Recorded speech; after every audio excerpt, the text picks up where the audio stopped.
மருத்துவர் அர்ச்சனா போலீசாரால் கைது, நீதிமன்றத்தில் முன்னிலை. மருத்துவர் அர்ச்சனா ராமநாதன் அவர்கள் மன்னார் மருத்துவமனைக்கு பயணத்தை மேற்கொண்டார்.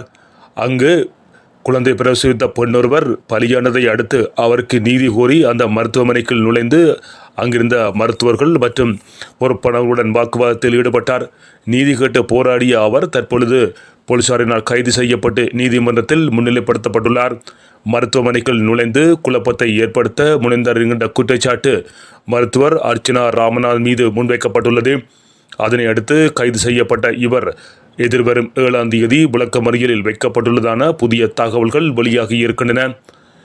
7ஆம் தேதியன்று நீதிமன்றத்தில் விசாரணைக்கு வருகின்ற பொழுது இவர் பிணையில் விடுவிப்பதற்கான வாய்ப்புகள் உள்ளதாக தெரிவிக்கப்பட்டுள்ளது. மக்கள் மத்தியில் ஏற்பட்ட இந்த விடயம் தொடர்பான விடயங்கள் தற்பொழுது மிக பெரும் பரபரப்பையும் கொந்தளிப்பையும் ஏற்படுத்தியுள்ளது.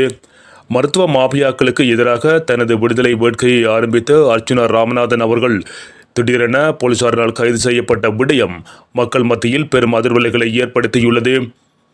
மருத்துவத்தில் இருக்கின்ற தவறுகள், மருத்துவர்கள் விடுகின்ற தவறின் காரணமாக ஏற்படுகின்ற உயிரிழப்புகள் போன்றவற்றால் மிகவும் பாதிப்படைந்த நிலையில் தற்பொழுது இந்த விடயம் பேசுபொருளாக மாற்றம் பெற்றுள்ளது. அதனை அடுத்து தற்பொழுது மருத்துவர் கைது செய்யப்பட்டு சிறையில் அடைக்கப்பட்டுள்ளதால் உலகளாவிய ரீதியில் தமிழ் மக்கள் மத்தியில் ஒருவித பதட்டம் நிலவுகின்றது.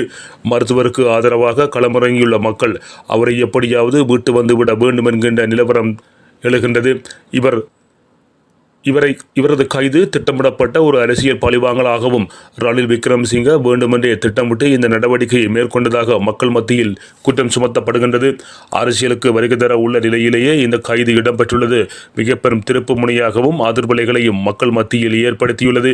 இணைந்திருங்கள் உறவுகளே, மீண்டும் ஒரு செய்தியுடன் சந்திப்போம். அதுவரை நன்றி வணக்கம் கூறி விடைபெற்றுக் கொள்வது உங்கள் நண்பன் வன்னிமைந்தன்.